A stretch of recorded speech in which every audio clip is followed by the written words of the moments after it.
Hey guys, my name is Ryan and welcome to HitScan. Season 19 has started, the first season with a map pool, and so you know what time it is. It's time for us to go over the winners and losers and the best and worst heroes to play for Season 19. Before we get started, I did want to ask what your winners and losers for this season are. In regards to heroes, if you got any spicy options that you think are really good or really bad right now, let me know in the comments. I gotta say though, there isn't many losers on this list as usual, and there's 17 winners, with the rest being pretty good in the right situation. The good thing about a map pool is that you can cater towards those situations a lot better, and I actually spoke to a few Overwatch League players to ask with the map pools if there's any particular heroes that stand out being good. The answer is yes, we'll go over them in this video. To avoid wasting time and going over ground that we've gone over before, these 6 heroes are definitely on the list of winners because they are the most meta. They have been meta ever since the last winners and losers video that we did, so we don't really need to go over Orisa Sigma, of course, being the most standout tank lineup, Lucio Moira being the best support at the moment, Doomfist and Mei especially as DPS options,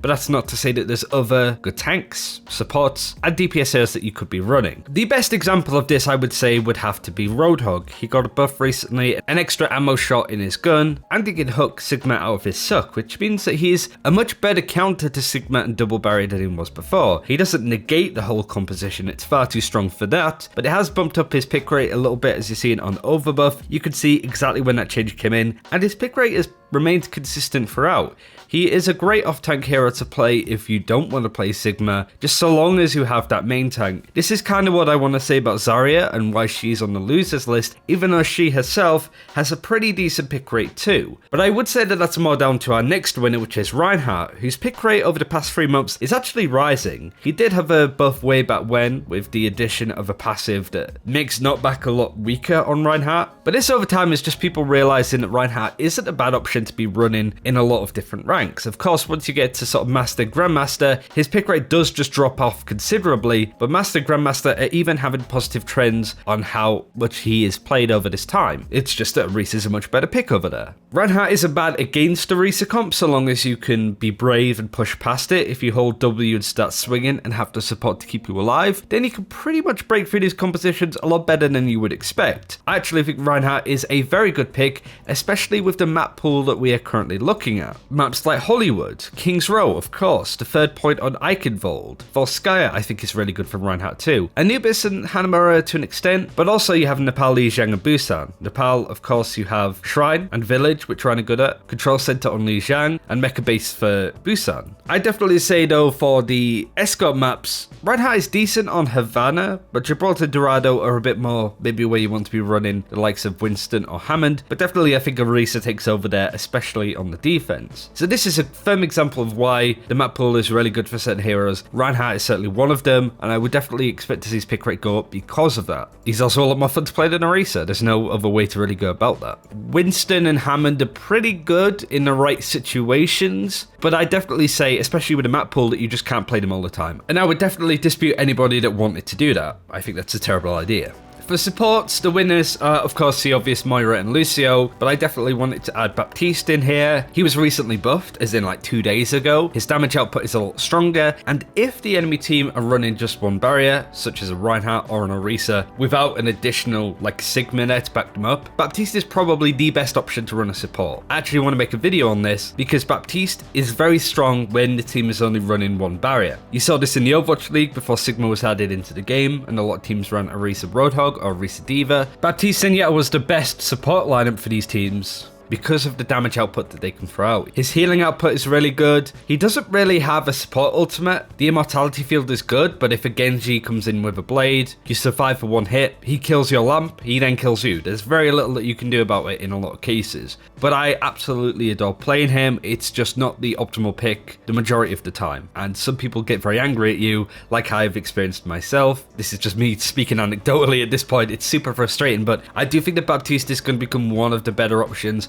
outside of Lucio and Moira depending on maps. And if Sigma or Orisa get nerfed in any more capacity, like on the PTR next week as an example, this is the support you should be picking up if that happens, because now he is exceptionally strong and his pick rate is going up too. Next up on the list is Mercy. I actually want to come back to Mercy as there's a reason why she's on this list with the DPS. I don't necessarily want to spoil it. Her pick rate is fine, but very dependable on the maps that you're on and what your team is running. Otherwise, might not be the best pick. Now, this is my wildcard option. I actually think Brigitte is going to come up in a big way. We've seen it a little bit, especially with players like Violet get into the top 4 spots on the leaderboard, I think it was. There's an image on screen showing this, all on Brigitte. Those that think Brigitte is a bad hero right now don't understand how strong she can actually be, or just don't understand how she should be played. This is something that I'm still working out for myself before we talk about it at length, but it basically is peeling for your other support. Don't try and run into the front line like so many Brigittes used to do. You have to be very calculated and almost play her like a bunkered down Lucio. I do think the Brigitte is going to get to a point where people are like,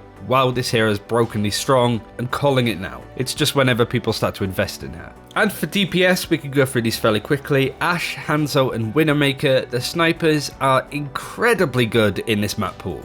Specifically the escort maps with Dorado and Gibraltar being some of the best maps that you can run snipers on. You are missing the likes of Junkertown and stuff, and really escort is a great map to be running any of the snipers when you have stuff like Route 66 too. But Hollywood, Eichenwald, Anubis, Hanamura, Volskaya to an extent. All of these are maps that you can run a Widowmaker or definitely a Hanzo or an Ashe if you're capable enough. This is why Mercy was on the list of supports. If you are running these heroes on defense or attack, whichever sort of plan that you have, you can make it work so long as you have a good Widowmaker or a Hanzo. Good being the emphasized word there. It's also why Farah is on this list.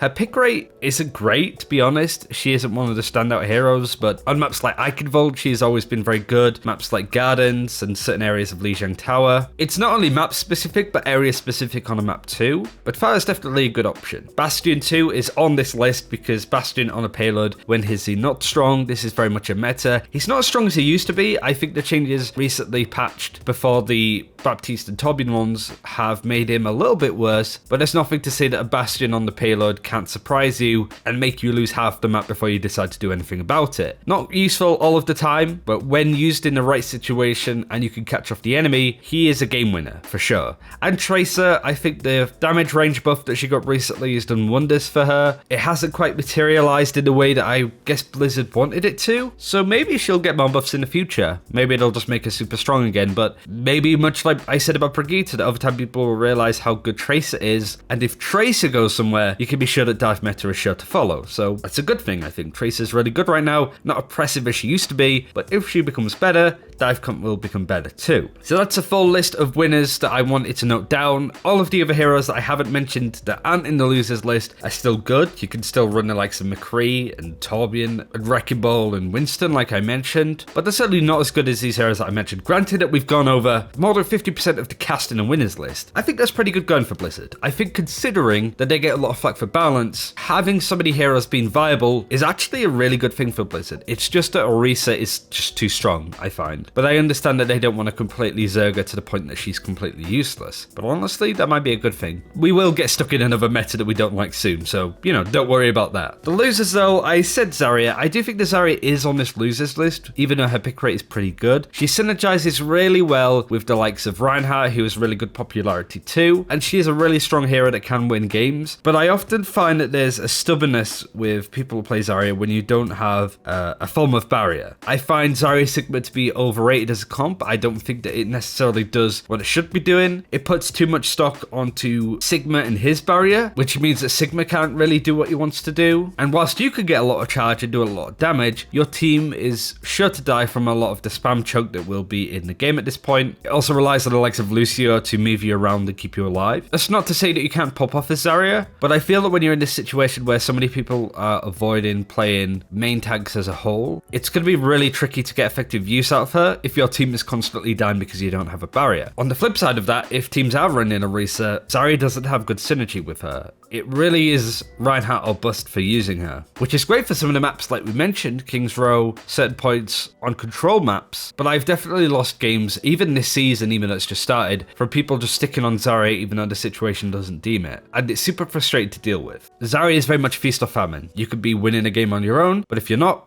doing enough. That's how it feels playing with Zaryas at the moment. D.Va is the tank that's lacking behind. Surprisingly, she was the meta queen however long ago, but there has of course been a big shift over time. She could do with a buff. I said this in a previous video that I don't think that she should be buffed because she hasn't been meta for a while. But I actually think buffing D.Va might be a good thing Buffing D.Va means that Moira can't really throw out her orbs all the time. You're a bit better against Orisa and Sigma, not by much, but enough. I think there's a lot of added benefits for D.Va to be in this meta, and to be a lot more of a contender. But there is a way that they can overbuff D.Va, that when, say, we shift to a dive meta because Orisa was nerfed, D.Va becomes super strong again and a must pick. And as a D.Va main, or used to be D.Va main, I don't mind that she's not playable at the moment. She's been meta for so long that I think she deserves to sit on the bench for now. Same with Zenyatta, I feel. But she isn't a really good pick. If you're running dive comp, honestly the best one to run right now is Winston and Wrecking Ball. She could get more buffs in the future. I don't know what necessarily they would buff,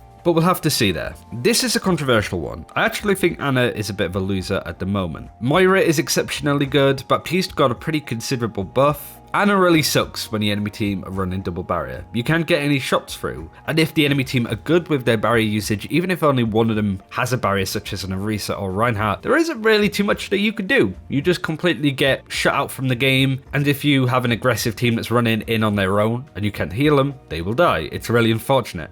Not as if that wouldn't happen with heroes like Baptiste and the like, but with Sigma's popularity being pretty good, Sigma's really good at shutting out Anna completely. Now, if they aren't running a barrier or they're playing a really bad Reinhardt, it is quite easy to get a lot of those grenades in and a lot of those shots. I still think she's good, but she's certainly not as good as she used to be. That's why she's a loser. Her effective use has gone down for Season 19. It's not that she is a throw pick at this point, if that makes sense.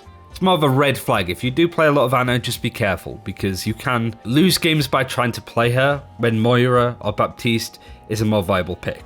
In a similar trend, Symmetra is also on the losers list. She was really good last season. She isn't as good at the moment because of the nerfs that she recently got. She's still good in the right situations. Again, she's not a throw pick if you do pick her up. It's just she's not as good as she used to be. I think Blizzard went a bit far on the nerfs that they put in that patch, but we've gone over that before. It's just a bit sad. Symmetra doesn't get an awful lot of love, and you would expect in a double barrier meta for her to have that time to shine. Unfortunately, Blizzard did shut that down fairly quickly. Still good, just not as good as before. And that's my full list of winners and losers. Like I said, a lot of winners, not many losers, and even in the losers you can still play and have a lot of success with. It might matter more as you start getting into Masters and GM. Everything else you could basically play, but please pay attention to the maps that you're on. They matter more that we have a map pool, and also what your team is running. You can still lose a game in the spawn room even with roll queue, so please just be mindful. That is how you win games. Not just one trick in one hero all the way to top 500. Be smart, pick the right heroes at the right time. If you don't, you will lose games. I have had this myself. I have lost games because I picked the wrong hero, and I definitely feel that it matters more now than ever. Thanks for watching. Hope you enjoyed. Take care. We'll see you then.